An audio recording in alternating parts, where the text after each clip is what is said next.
Kobe Bryant jersey. Episode 700, Cage. No small task.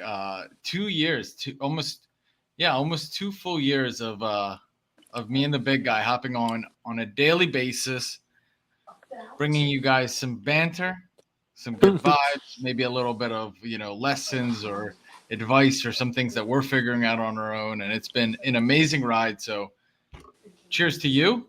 Cheers to our Lucas Tigers and Bronze team. Cheers to our audience. Cheers to our sponsors. Cheers to everyone we've crossed paths with that we either love, we admire, we respect, we've learned something from. Thank you, every single person that's been a part of the journey of Lucas Tigers and Bronze, episode 700. And we have the Fractional Report brought to you by I think it makes sense here. We got the Fractional Report before the opening bell. Our longest standing partner. We've got partnerships with a bunch of folks. Card Porn likes to tell you that you're a sponsor trophy collector. And I'm not going to say they're wrong. You like having those trophies. But what I will say is this. Collectible's been with us for a long time.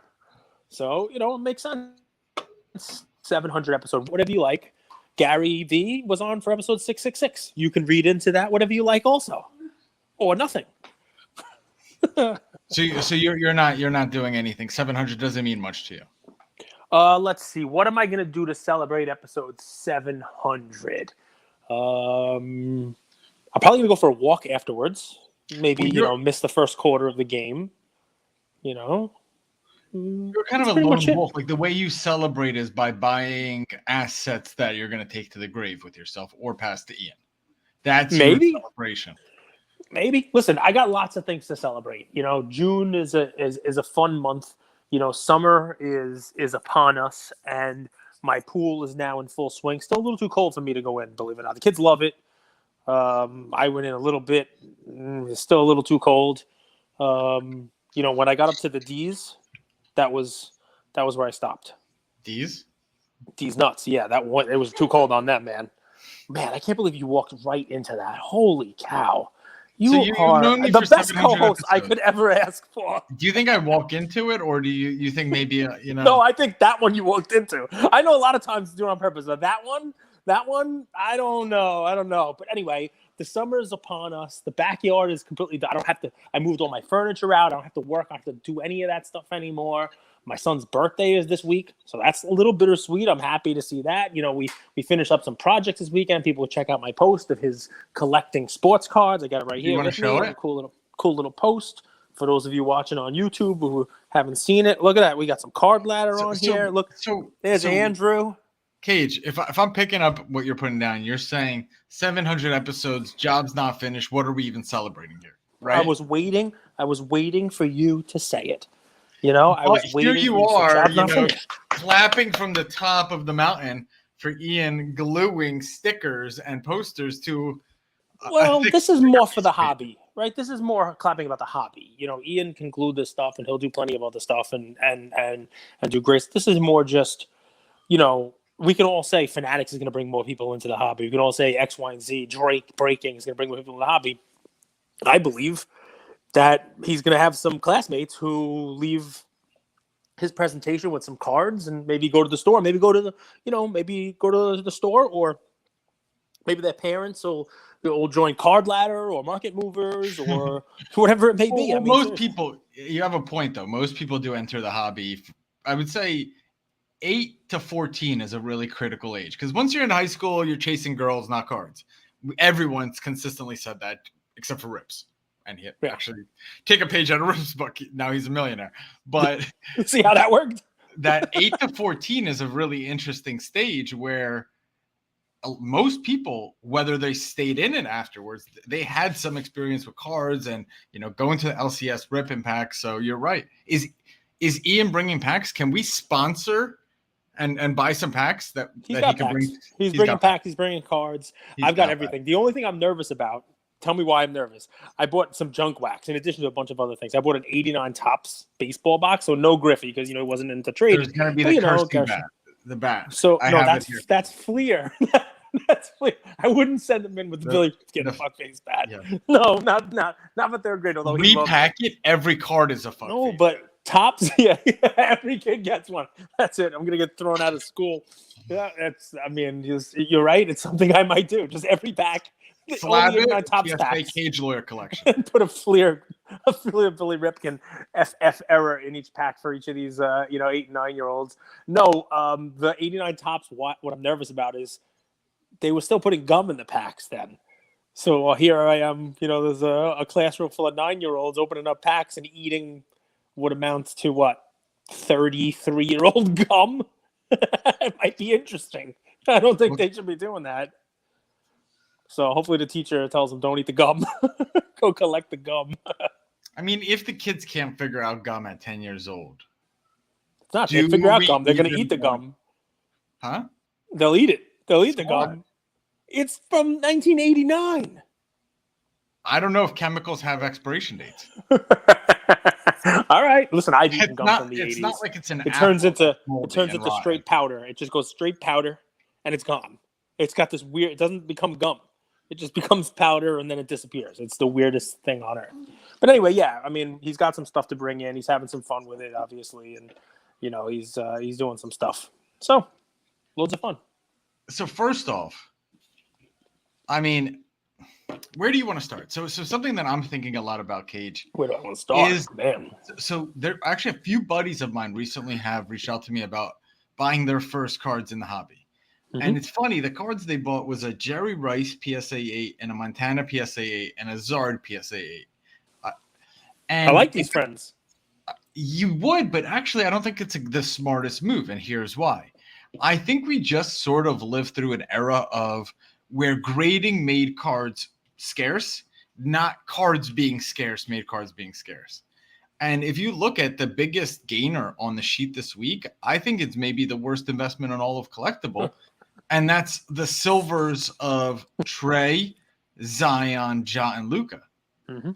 Right. If you look at the value, I think, what's the market cap there on Collectable of these four? 35,200 market cap. And if you bought them on the secondary, it would be 10,000.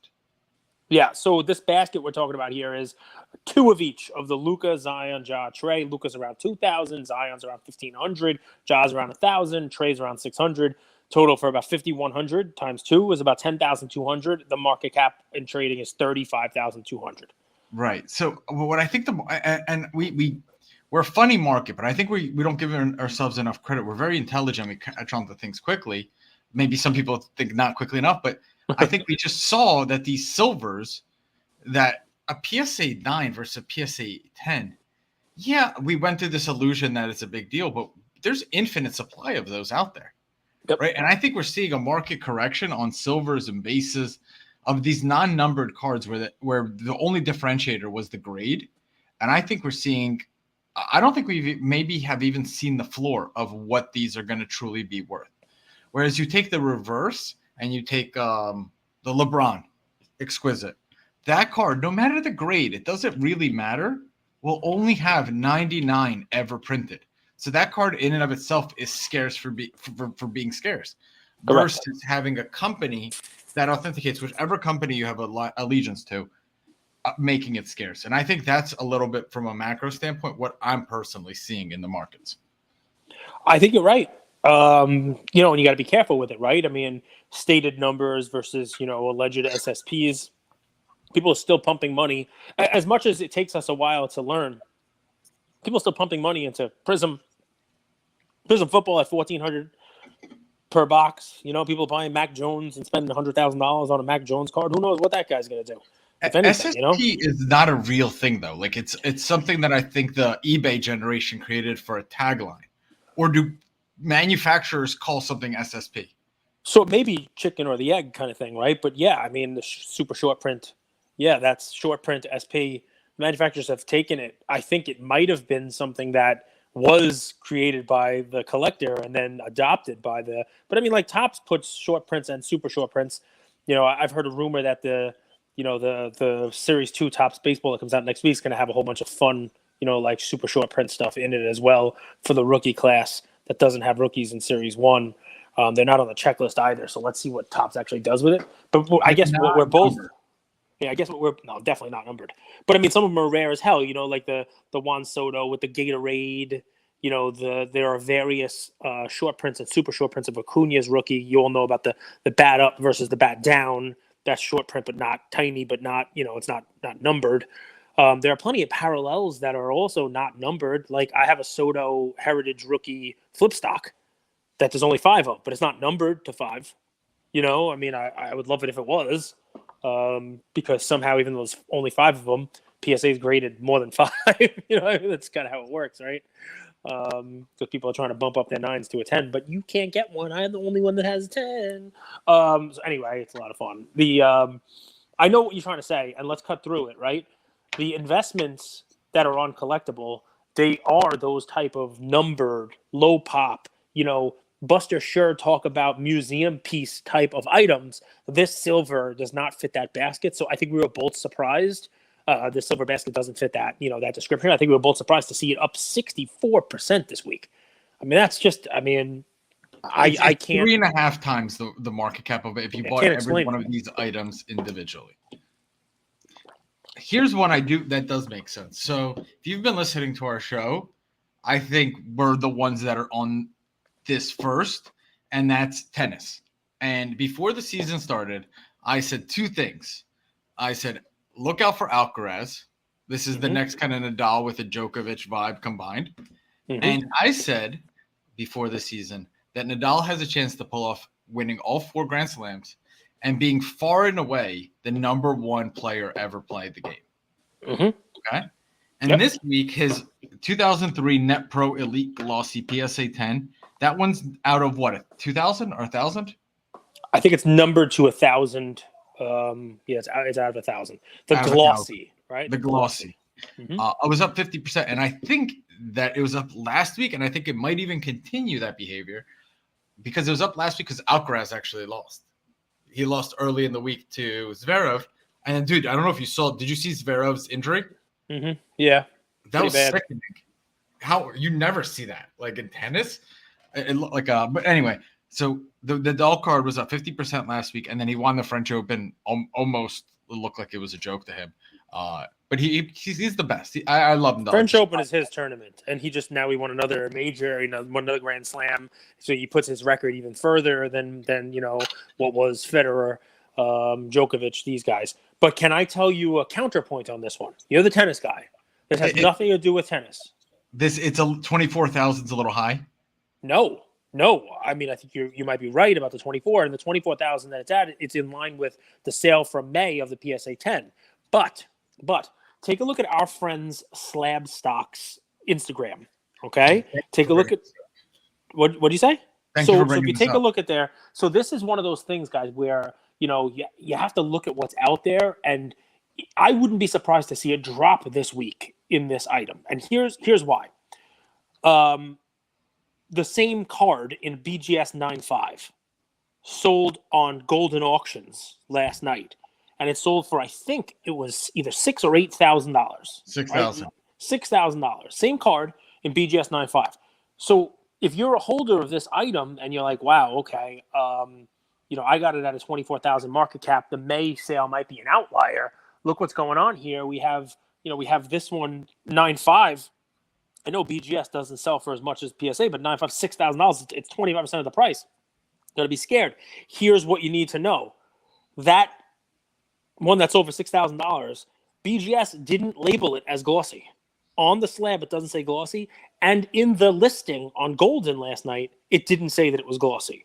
So there's 2 versions of the card, right? The glossy and the non-glossy. Somebody got a steal on this last night, buying it because it wasn't described as a glossy, I don't think. You can take a look at the Golden listing yourselves, guys. But people do. That's the Slab Stocks post. So people do just look at headlines. We've talked about that on the show all the time. Everything from the Gretzky card selling for X, but the cards look different. A PSA 8 is not the same as a PSA 9. All PSA 9s are not the same. On this one, the headline coming into this week is Nadal 9.5 sells for $6,000. Is your PSA 10 really worth 10?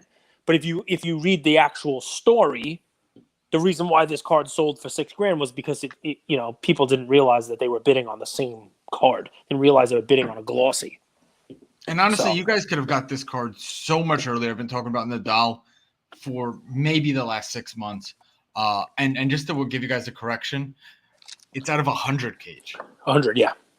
So Out of 100. Very, very rare card of the great. Really cool card too. Kind of this aerial pose of him serving. Love to see it, bro. So what stuck out to you, man? Anything you want to bring up? Listen, Gleyber Torres down 24% this week. His Bowman Chrome Orange Refractor. You take a look at that one. One of the 3 largest down cards. And people just look at home runs. And he's getting playing time because there are some injuries. And he's now got 10 home runs on the season, which I think is more than he had all last year. That is all people care about. And if you got a middle infielder who plays second base who's going to hit, I mean, I think today they hit the 1/3 part of the season. Right, so Judge has like 21 home runs. He's on pace for 63. This guy, as a middle infielder, is on pace to hit 30 home runs, and not a lot of middle infielders do that in the league. So this is one of those sneaky plays where people are, it's been beaten up, but it got beat up again this past week. And if he turns it on, starts getting on base a little bit more, they give him a chance as a middle infielder to actually hit and produce in that crazy lineup. The Yankees look like going to be playing meaningful baseball in October. Gleyber is getting some hits here and there. It might be one to kind of stash away a little shares in it here. And as he's getting some headlines, people looking for something like this. Shoot, it's interesting. Judge isn't on Collectable, but Gleyber is. Yeah, I mean Judge. 21 home runs. It's insane. Yeah, he's got a lot of home runs. Do you ever do this? Okay, this is where you and I are different. You would. So I like to catch a run. So I would be buying Judge now. You like to buy Judge 4 years ago before anyone knows about him and hope if you hit right. Yeah. Any chance you ever played like the catch the run? Yeah, I mean chain runners. It worked out once in NFT land. It was one weekend. You told me it was luck, and it would never happen again. So there you go. I mean, there's one for you that you know of because you were involved in the same run. We tried with chain faces and then chain. It didn't work on any of the other ones. No, I mean, listen, I think you're right. As far as what I like, it's not just that I like to be, in the money. I like to be right about it. And, anybody can buy Aaron Judge right now. And usually the reason why I'm not buying when he's doing well or on the run is because that's when everybody's buying, which is creating the run. You kind of want to be in stuff before people get in it, and then you're selling to them when they're getting in it. Because, I mean, he'll get cold. The team will get cold. These kind of runs, they don't usually last the whole season. I mean, through 35 games to have 20 home runs as a Yankee has been done by Mantle and Maris in 1961 and Mantle got hurt at the end of the season. He had 50-something. And Maris, that's the season he hit 61 home runs and broke the record of Ruth, who's the only other Yankee who did it, I think, 5 times. So, through a third of the season, he's in pretty rarefied company there, with Maris, Mantle, and Ruth. I don't know whether he keeps it up for the whole time. This is a big dude who has had a hard time staying healthy during his tenure in the majors. He plays the field. They have him playing center every once in a while. They're going to have to try to give him a break. They're not going to him hitting 65 home runs is less important than him hitting 55 and winning a World Series. So, interesting stuff. I don't know about Judge, but you know what I do know about? Zion Williamson. Let's talk about that buyout. Would you have voted to take that if you were a shareholder, or would you have rejected it? How much was it IPO? Let's set it out. The IPO was $129,000 in October of 2020. So the buyout of $75,000 would have been, basically the trading price is about $70,000 right now. The buyout would have been about down 44% from IPO. He's currently trading at 45% down. I mean, you got to think these are retail people, right? So people are maybe into it for $1,000 at most. Most people are in it 1, 2, 3, 500 range. Do they? Let's say you invested $500. It's down 44%. You have $300. Do you really want to pull out and you have this $300, or do you like I'm already in, let it ride, let's see what happens type of thing? So if it's my card and I need $77,000, that's a lot of money. and if that's my investment, I would probably sell. But if it's a series of these little micro investments where people put in 500, 200, 300 bucks, they're obviously willing to be a little riskier. And in that sense, if I'm kind of putting myself in the shoes of a retail investor, I probably wouldn't sell. Okay, fair. I mean, it's fair. I think the reason why somebody put a buyout in now is because people think that this is as low as Zion's going to go, and you try to buy him now and hope that he comes back healthy and has a little bit of a run, which is the same reason why I think people rejected it. Because like, if I held this long, why am I gonna I could have sold before, like I'm not gonna take this now. I don't totally agree with that sentiment, though. It's like, this is the lowest Zion can go. No, this is the lowest LeBron can go. This is the lowest Jordan can go, because they already have a foundation of a collector base and accomplishments. That card could be $0. There is a Dennis Smith Jr. National Treasures card that can't even get bids for $100. So to just because he's the first pick doesn't make him infallible. In fact, I think it makes him even more fallible. He has more of the spotlight, more pressure. There's only as many screw-ups as the market could handle. So we got infallible versus fallible. You think he's fallible? It's like, how come things are underwhelming and overwhelming, but never just whelming? Is that where we are with this one here? Dude, I don't even know what I'm saying half the time. All right. Well, listen, I know what you're saying. On this one, I do know what you're saying. You're saying that Zion is filled with more hot air than Krispy Kremes right when they're being baked. I get it. And he has to do something, because I shouldn't say his cards can't go down. This is as low as they're going to go, because maybe he comes back and blows out a tire again in his first week of preseason basketball or, team workouts. And you're like, eesh.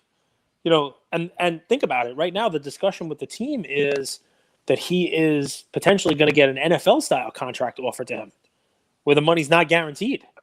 In NBA, they give you like guaranteed money. Maybe one of these where they structure it in a way where he gets that money if he plays a certain amount of games, or he's still on the roster and that kind of stuff. Which doesn't happen in the NBA, and it's something you would have thought would have been ridiculous to talk about this with Zion when he came into the league. He was like a clear-cut max contract, got to keep him forever. So interesting stuff. Here's one fun one that I like to do on these. Let's do some comps for folks.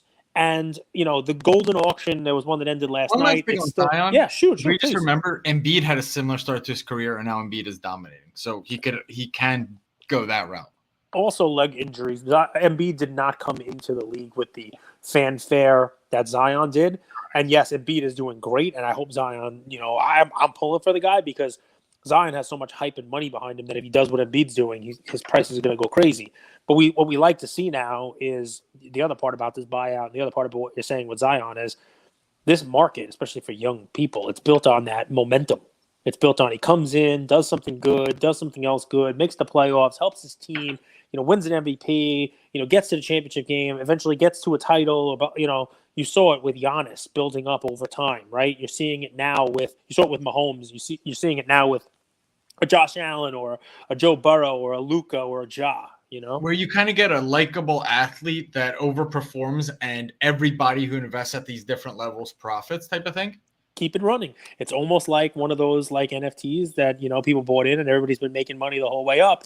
Everybody's happy, everybody's a fan until it takes a tumble. Until Justin Herbert doesn't make the playoffs, and maybe he doesn't make them again this year, and the bandwagon pulls over in San Diego and jumps on in Cincinnati or Kansas City or wherever the bandwagon. Have you seen Herbert? He's training. He's really fit right now. Every single quarterback in the NFL is in the best shape of their life right now. He could throw like 100 yards.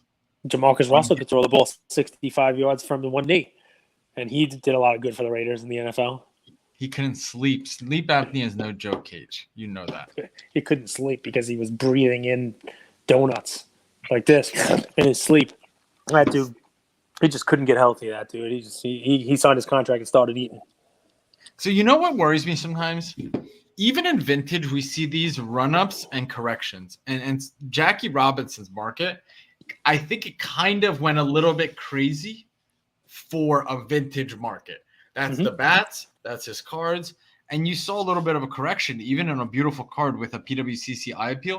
The 1948 Leaf PSA 3.5 was down 26% this week, which is, for vintage, that's a big drop. That's a big drop for vintage. So, but you see that stuff when you see excessive run-ups and kind of correct. So that's what I think about that one. What else, Cage? So one of the fun things I think that you're talking about now, when you started your story about don't buy the 8s, you shouldn't be buying Montana 8, you shouldn't be buying Jerry Rice 8, and you explained how, that's not the way to go. You should be buying the lower number stuff. And I think what you're trying to tell people who have their money on Collectable or thinking about putting money on Collectable and trading is there are assets like those silvers that don't fit in that bucket, right? A Montana 8 is very different than a Montana 10, right? A Rice 10 versus a Rice 8.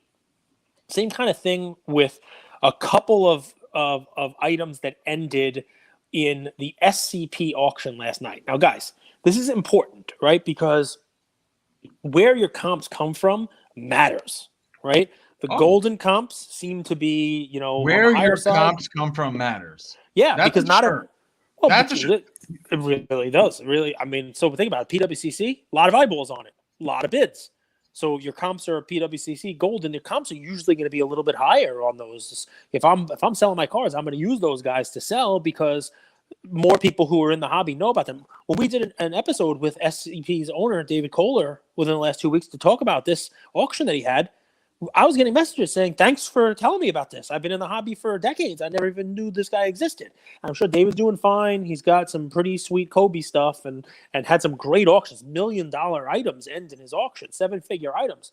But people did not look at it. And it's worth noting because I'm going to tell you some comps that ended in his auction last night that fall into your category, exactly what you were talking about, right? So let's start first with the 1980 Topps Larry Bird, Julius Erving scoring leader, the PSA 8 basket that is on, very similar to your silver basket, right? So in PSA 8, there are a lot of these. In PSA 9, there's over 600 of these, right? So PSA 8, there are no shortage of these cards. Great card. I love the card. I owned a 9 myself at one point in time. Don't anymore. I will be buying back in as they come down.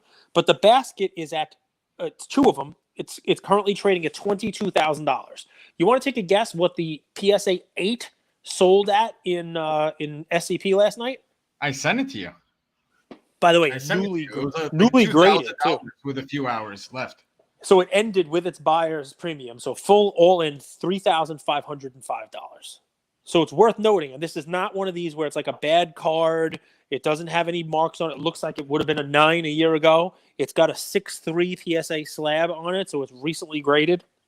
And so, if that's $3,500, a basket of 2 is $7,000, and the basket's trading at $22,000 on Collectable. Just something to note if you happen to be in that item, because it's one of those things that is exactly what you were talking about. Taking it up a notch now. I hear the fractional detractors. I want to have a conversation about that. So, like, they're here saying, like, look at this Zion come in at the top. IPO'd at 120,000. Now it's 77. This IPO'd, near 20 for the basket. Now it's 7,000. Both parties would be losing, the way I understand it. If you bought in on fractional, you would lose. But also, if you bought in a PSA 8 when they were at the top, you would also 100%. Be down, right? Am I misreading that? Yeah. I mean, the IPOs are based on what the value of that card is when it IPOs. I mean, like anything else. If anybody is a detractor of it, you just look at, buying fractional, not buying fractional. At least a Zion that was bought in the fall of 2020 versus a Zion being bought now. Look at the price on any of them. So, being down 44% is actually probably not that bad. Guys, and I bring that up because I want to hear from you. Let us know in the comments. Am I seeing that right? Is the market down equally for the guys that are, retail guys on fractional as they would be for someone who owned the, the full out card? Or am I seeing something different? Let us know in the comments. I'm curious. So 3 more comps from SCP, if you don't mind. 2 of them are good indicators of, right, accurate, little low sale price, but, fine for Collectable. Number 1, the Johnny Unitas PSA 8 which is currently trading at $14,000 on Collectable. It ended in SCP, very close to that at 12,433. So right in range, basically 10% lower than what it's trading at for Collectable. Similarly, I love plays like that. I love plays that are resilient to the downside. And like we always use documentaries. But a Johnny Unitas documentary would be really fascinating because his card prices are stable. They have a collector base, but I would say 99.5% of the general population doesn't know much about him. Johnny U. Yeah, I think you're right. And it's one of those like savings bond types of plays. One that is becoming that type of play, the Jordan rookie in BGS 9.5. The basket of 2 on Collectable is 105, making them $52,000 each, 52.5. One ended at 46.6 in SCP. So that would be like 93, 94,000, right in line, within 10% of the Collectable. Here's one that is an interesting comp, though. And keep in mind, we're going to go into memorabilia now. So each item is unique in and of itself. But on Collectable, there is a Kobe Bryant 96 rookie game worn and signed sneakers. I don't know if you want to pull those up, and you can look at them by comparison, because that's trading. I mean, that one exited at 152.5. Yeah, 152.5. Do you know who that sold to? Who did it sell to? You know the Black American Express handle, Sports Card EX? Uh-huh. So he exited those at $152,000. The one on SCP. So nice job, shareholders. No. Right, the one on SCP, which is cool. These were Adidas, Adidas sneakers, their rookie season. Near's authentic JSA, PSA, all that stuff. It's over $64,300. So you're looking at the Nikes, which are really awesome. Again, remember, being very different shoes. On SCP, it's the Adidas black and white stripe ones that sold. Oh, Kobe, okay. Right here, dual sign rookie. $64,313 they sold for on SCP. So it's just an interesting comp. The one on Collectable exited for double that, basically. So you want me to send you a link? So you just have it. There you go. You have it. Right the here. one's on the far left. 64? 313. Yep. Can you believe he used to wear those, Cage? They're pretty gross. I will say that. I mean, I would wear these, but the fact that an NBA star would wear them is a little different. They're clunky, right? So, and guys, I would feel slightly remiss if I didn't mention one more, because we've spent a couple of episodes talking about Tiger Woods, putters and golf clubs and the whole deal. There was on SCP, this is a weird one, right? Because it's his personal 1996 U.S. Amateur Champion Scotty Cameron putter, his first victory putter ever created for Tiger Woods. It says 96 U.S. Amateur Champion on it. I guess that makes it an XRC putter. It only sold for $30,000, including the buyer's premium, which, as you guys know, there is a tournament used putter, a little different, tournament used putter from the late 1990s on Collectable that's at $755,000. I have to mention this because I know they're not the same item, but it's a Tiger Woods putter and a Tiger Woods putter, and one sold for what amounts to 5% of what the other one's at, less than 5% of the price. So it's something I need to mention to you guys because it is a sale. It is a comp of a Tiger Woods putter. Was not used in an actual PGA event, obviously. It was, 1996 amateur putter. But it does have some interesting, story to it, being the first putter created for him, and that kind of stuff. It's just one to note. Again, not identical. It's like Nike versus Adidas. If you were to buy this stuff, would you keep it at like a PWCC vault, or would you have your own like man cave with all this stuff? I mean, most of my higher end stuff is at the PWCC vault. I will say that. But if you had like memorabilia stuff, that's a little different. If I had Tiger Woods putter like this one that's sold for $30,000, I would probably give it to my son tomorrow to take out to the golf course and be like, "Here you go, sink some putts, man. Go for it. Use Tiger Woods putter from 1999." I would probably keep that one. You know what's interesting? Show it to people. There's no right way to collect. That's what I'm learning. Everyone's different. Kate, we collect for different reasons. Some people love the display. I don't think you're a display guy. Certain things, you like to display. Display the guns. Display the guns, All right, what So else? Golden last night, the Michael Jordan rookie card sold for $222 with the buyer's premium. The collectible trading price was down last week almost 10% to $220, right on where the Golden auction ended. So that's a comp for you. That's right in line with where you are. An interesting one that we've been talking about that I think I'm curious to hear what you have to say. It actually held up and did pretty well. The Kevin Durant PSA 10 refractor. We've talked about this one a bunch of times. It's trading on Collectable at 16.2. It's over 13 and change in Golden last night. Do you think that one's got a little more downside to it, Durant, or you think that people like him and expect him to come back? Shoot, you walk around New York City. I do. You ask 100 people this question. Now, who's George Gervin? Right. What would they say? About 5 of them would say the Iceman. He was. Who did the Iceman play for? A lot of people wouldn't know. They wouldn't know. They would. I mean, he played mostly. I would say the people who know him would probably say Spurs. Tough, right? I think that we forget very quickly, and there's like a few people that live in infamy, and then the rest are sort of forgotten. I got to tell you, man, the more I get to watch Durant's, I just think he'll be forgotten. I think he will be forgotten. Not in the sense that he won't be in like the top 20, top 10. He will, but so is Tim Duncan, and he is forgotten in the terms that we're talking about here. I am not going to argue with you. I think you're 100% right. But think about that, though. I mean, Durant was somebody who wasn't going to ever be forgotten about. He was going to score 50 points. He was going to be crazy. He was going to do all that fun stuff. And, he's going to win with the Nets. He was inches away from beating the Bucks. And, would it matter to you if he went out there and won a championship last year? Would it matter to you if he goes out and wins one this year? You think the people who are buying his cards are betting on him actually winning one now? Excuses are like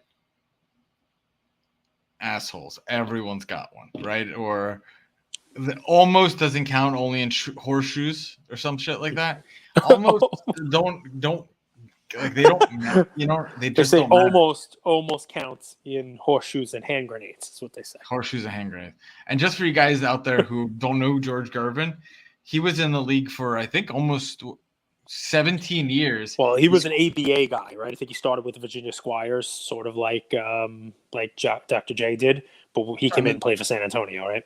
Came in, played for San Antonio. ABA merged with the NBA in 1977, and he averaged 27 points a game, 30 points a game, 33 points a game, 28 points a game, 32 points a game. So, and my point with that is no one even remembers George Gervin. And synonymous with the finger roll. That was his thing. The finger, like Eddie Jones would emulate this guy. And then another name that was forgotten. Little hot name there, Eddie Jones, and nobody cares about it anymore. It's interesting stuff, I tell you.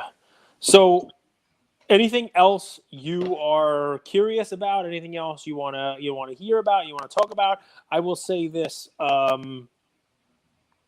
the one other little noteworthy thing that's on there is, guys, memorabilia is tough, right? So I'm going to give you comps like I did with that Tiger Woods, and like we did with the Kobe sneakers. Memorabilia is tough because not every item is exactly the same, right? So this is close. And I have to bring it to you guys because just like the Tiger Woods putter selling for $30,000 is very different than the $755,000 value for the Tiger Woods on Collectable. The Luka game used and photo match Dallas Mavericks rookie season, rookie. So the one that we have on Collectable is a rookie game worn for 9 games, and it's got a value of approximately $400,000, $399.2. One sold last night on Golden, right? It is a rookie jersey. It's been photo matched, I believe, to a game against Sacramento where he had a triple-double, but they lost. I think it's only been photo matched to that specific game. Blue jersey, the same 77, the whole 9 yards. Triple-double lost to, rookie game to Sacramento. I bring it up because what do you think, man? Obviously, it's not 9 games a rookie year, so that's better. But this is a triple-double. It's a loss, so you would think it's going to be a little less. But 399 too. How much do you think this one sold for? $45K. $114,000. Wow. I would even say that's overpriced. I do not rate modern memorabilia at all.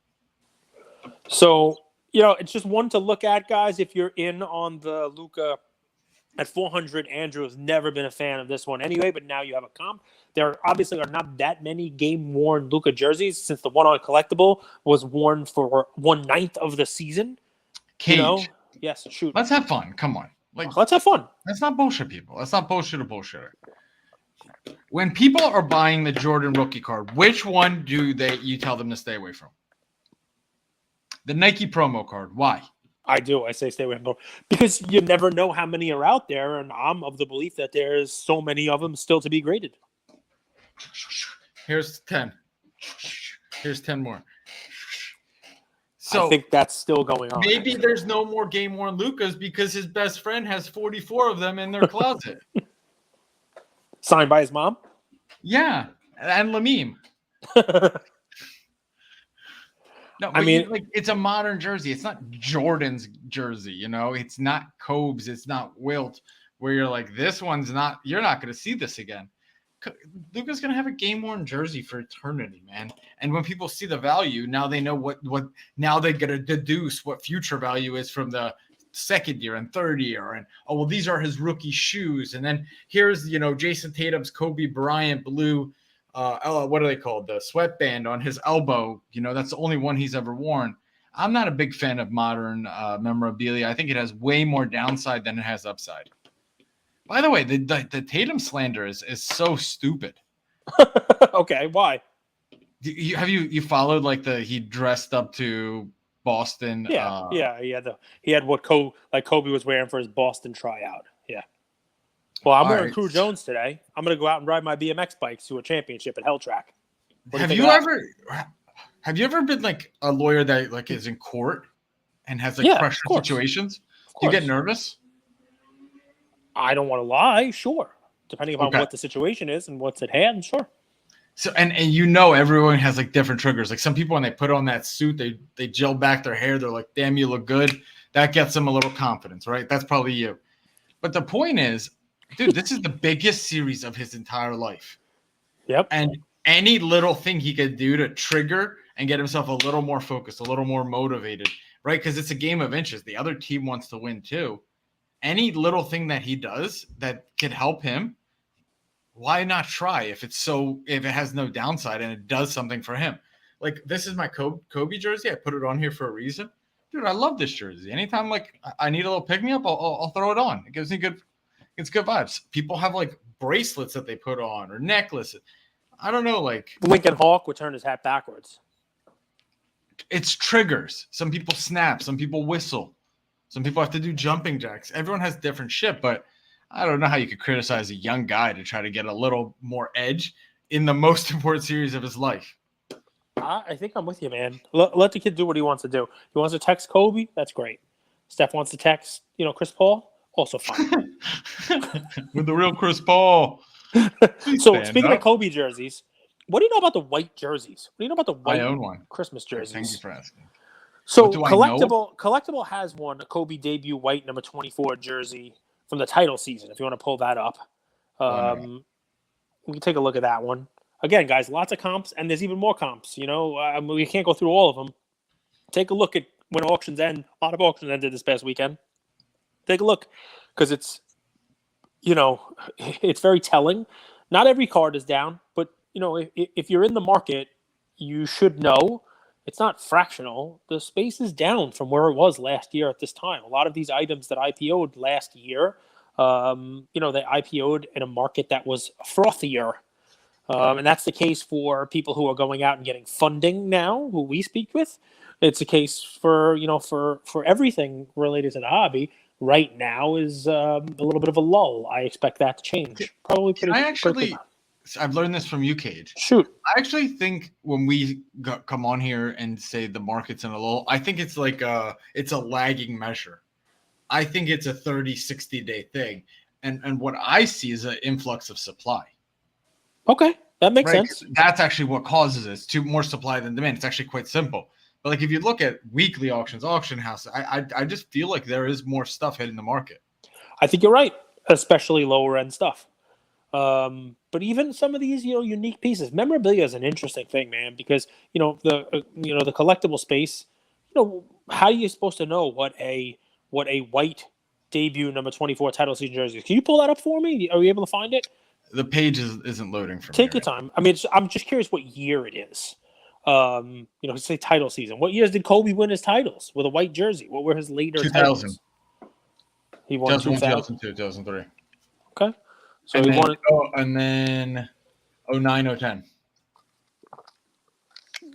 Okay, so the white jersey, obviously this is a Levi. title season, white jersey. I was curious, to have some details on it. The reason why, as Andrew's looking to pull that up, is, believe it or not, this was white jersey was worn on Christmas by Kobe, December 25th, 2012, in a game where I think they played on national TV, Christmas game. Kobe scored 34 points and beat, I think, the Knicks, it says.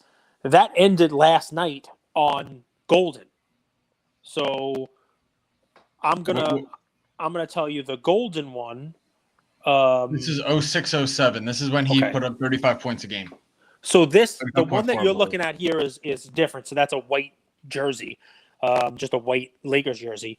Golden actually had the alternate white, like Christmas jersey. It's like white on white. It's a really cool you wanted me to jersey. pull up Golden?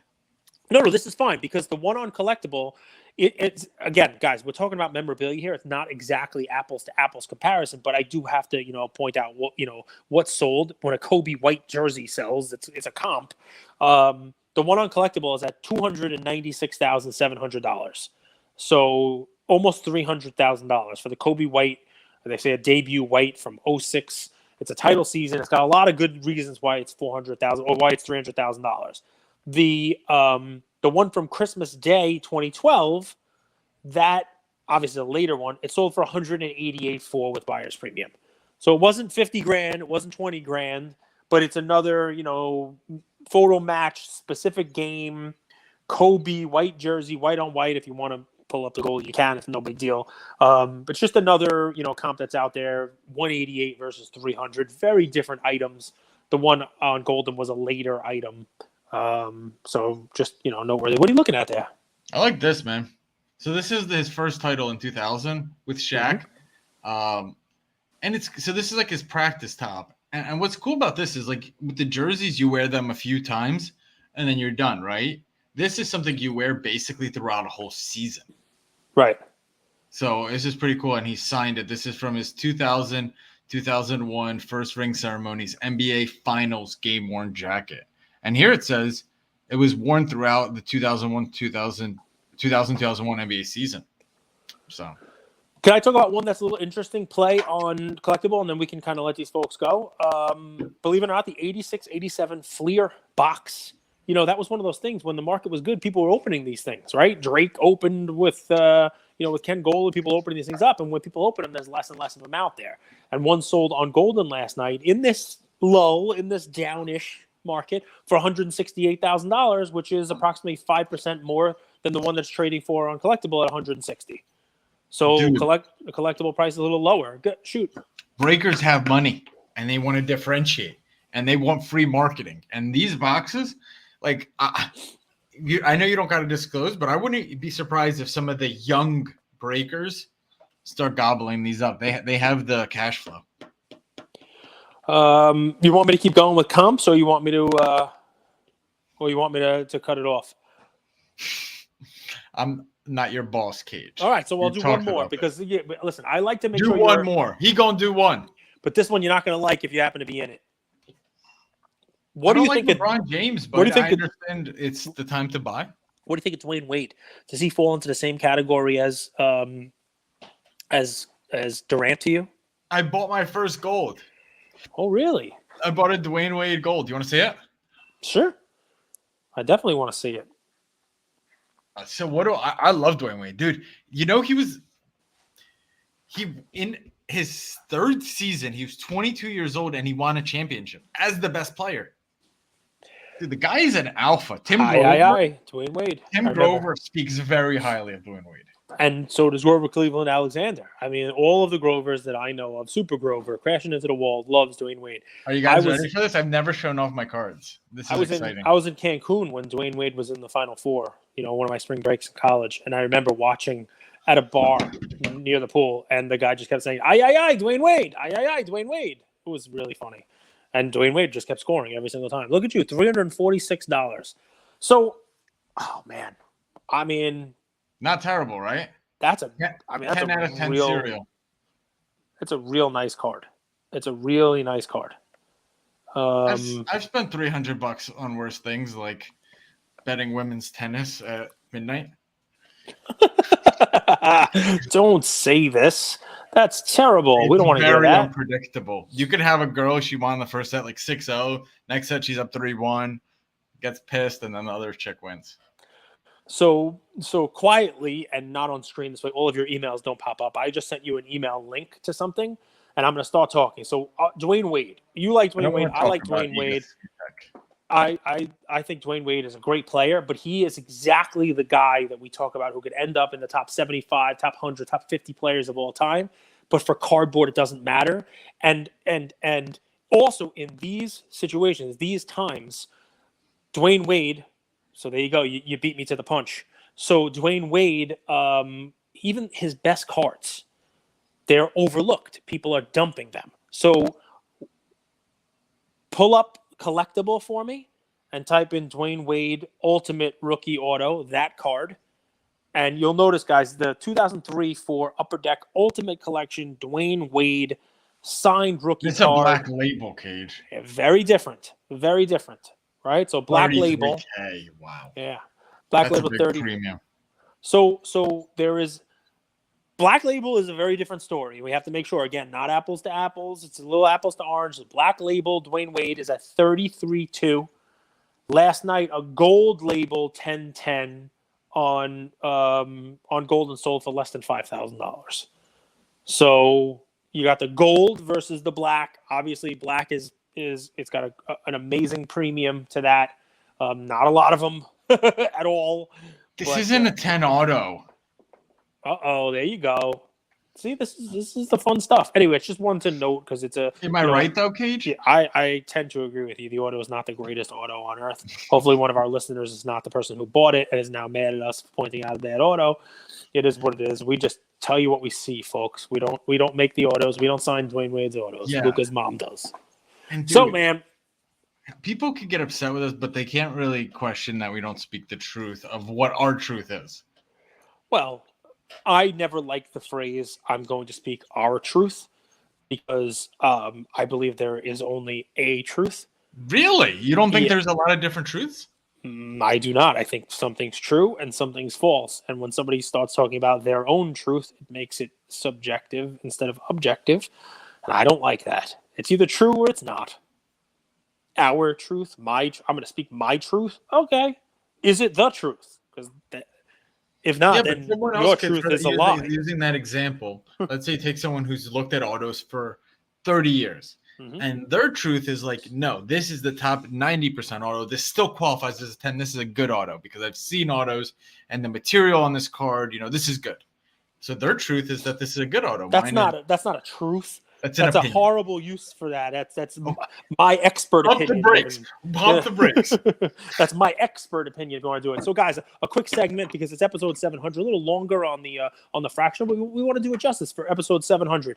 Just looking at the numbers, you know how I like to do this. Forget about the comps for a second. Looking at the numbers on the charts, right? I like to do this without telling you what the card is. I like to just look at the charts, what's been beaten up, what's down, what's crazy, and why.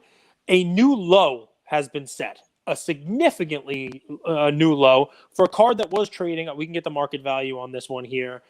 This was a card that was trading during the high and the peak for, near $5 a share. I think it got up as high as $4.95 per share. Currently trading at $1.55 per share. How many shares are there? There are 9,125 shares.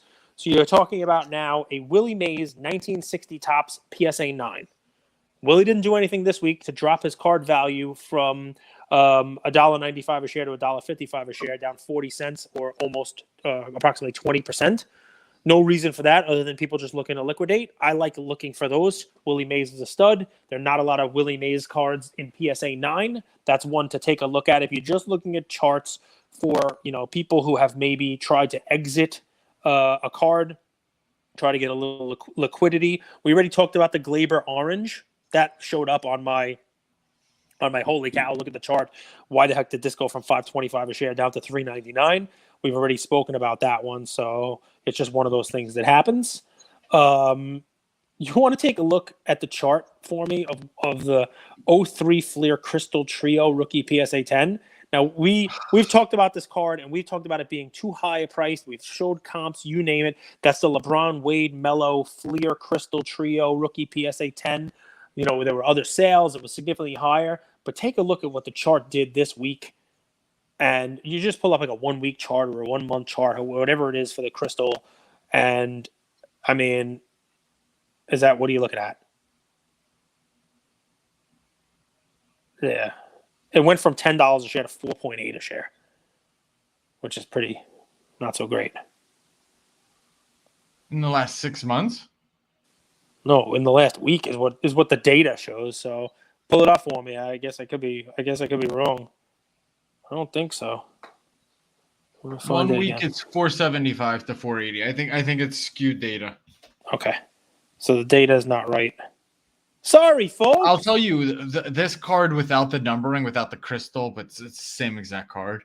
It's also come down. It's I've seen people story selling it for $3,000 or best offer. It's That's an interesting. It's a card that people I think wanted to make it into the 1980, 1981 card, but just with I don't know. And you didn't like this one because the crystal version of it is just the same card as everything else, but they just threw a number on the back. It looks the same. Yeah, it would have been cool if they made it gold or something, like change the parallel. But I guess that's super tacky too to some people. So I don't want to quote. We all have different truths. I don't want to quote the numbers again because they could be wrong. But can you just do one more for me because it's soccer and we got World Cup and the soccer playing World Cup qualifiers? Can you pull up that Ronaldo 1/1 that we've talked about a couple times? Yep. And just take a look at the chart on that one because now I'm doubting all of my data. Don't doubt. It's not good for your skin. That's what I do. I doubt now. Yeah, this one did. This one fell off a cliff from $3.26 to $1.70, almost down, almost 50%, maybe close to like 45% down. Is that right, Cage? Yeah, down significantly, right? Down to a buck and change a share. Is what it looks like from $3 and change a share. No, dude, soccer's a buy. These teams are gearing up for the World Cup. I would say if there's one thing that's a buy, like maybe not the super, super high end stuff, but Ronaldo, Messi, their teams are going to be in the World Cup, and that's 6 months away, 5 months away. This was one that stuck out with me, and the data is actually right. This had a pretty horrible week of trading, and the value has come down significantly. So I don't want to be wrong with my data again here. Sorry, but yeah, look, guys, we're just under an hour. We appreciate you tuning in. Hopefully you get a little bit of an advantage on these things. If you listen to this before the opening bell, we've been with you 700 episodes. We've done 40 something with Collectable already, which is pretty crazy to think about. And yeah, we'll be here for you every Sunday night. That's it. Any final words for the 700? I mean, you're more than twice as awesome as Leonidas. What does that mean? The 300. No. Oh, the movie 300. I love that movie. We are Sparta. That one, exactly. There you go. What do I have to say? Guys, we are ramping up a Whatnot consignment show, which is going to be epic. I'm leaning towards doing it like this, Tuesday through Friday, 5 to 6 p.m. every single day, just offering off awesome slabs. 1 hour. That's it. Hard stop at 6 p.m. Start at 5. I'm going to jump on at 4:50. So kind of like a little after school slab special. Stay tuned. I think it's going to be kind of fun. Cage is even coming around. He's like, this could be kind of cool. So I know that's a win. It's awesome. I think it's awesome. I'm very We excited get about it. amazing messages from many of you guys in our community. Many of you guys are asking about free SGC submissions, which is truly amazing. Means that we did a good job. SGC did a good job of, trying to give back something that people really, really use. We'll do our best to bring it back. But it's a nice feeling that whether you got 3, 4, 5 free submissions, you got all 10s, you got a 10 and 9 and 8, you got your PC collection finally graded. It's nice that you guys like that, and we appreciate the messages. So those are the only two things, Cage. National, 7 weeks or 6 weeks away. Whew, I'm getting excited. You getting excited? Yeah, we got to plan some shit. So it's a Can't lot wait of to work. see what Collectable does. You got Marino in charge probably, so he'll come up with something fun. Yeah, maybe we should hire him. Love you, Liquor Nation. Take care, everybody. So thank you all for listening to another episode of Lucas, Tigers, and Bronzo My. I wanted to tell you about a new service that we have starting as of today, and I'm really, really excited to bring it to you guys. So as a part of our partnership with SGC, we got 50 free submissions every single month, and many of you have taken advantage of that. And it's amazing that we could have the opportunity to 650 episodes, 675 episodes in, to go ahead and give back to our community. As people were sending those cards in, they asked, can we send 5, 10, 20 more cards to you guys? We'll pay for it, but we wanted them graded with SGC. You guys know SGC is turning cards around in 13 to 14 business days, have incredible customer service, and their secondary market values are going up day after day after day. And that's exciting for the hobby and exciting for the grading landscape. So we didn't want to just rush into it. We wanted to do it right. And what we did was I relocated here to Boca Raton, Florida. I opened up a P.O. box maybe 5 minutes away from SGC, and I will be hand delivering and hand picking up the cards. So you don't have to worry about anyone else touching your cards. It will be me, and I will update you every step of the way. So here's how it's going to work. I'm going to personally pick up the cards from a P.O. box, prep them, new card saver, new penny sleeve, and deliver them to SGC every single Tuesday. Why Tuesday?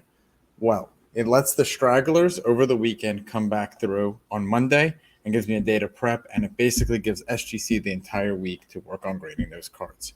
Once your cards pop, only then at the end of the process will you be paying for the service. It's $25 per card, simple as that, and the turnaround times have never been faster. We're hearing right now 13, 14, less than 20 business days. So there it is. 9170 Glades Road, number 135 is the P.O. Box in Boca Raton, Florida, 33434. 9170 Glades Road, number 135, Boca Raton, Florida, 33434. Of course, you could shoot me an email or shoot me a text anytime, and I'm always available. Many of you already have my email. It's iamandrewgoldberg@gmail.com. or my cell phone number, 215-519-9154. Reach out with any questions. I could walk you through the process. I've hopped on the call with quite a few of you, and I'm happy to do that. Love you, Luca Nation.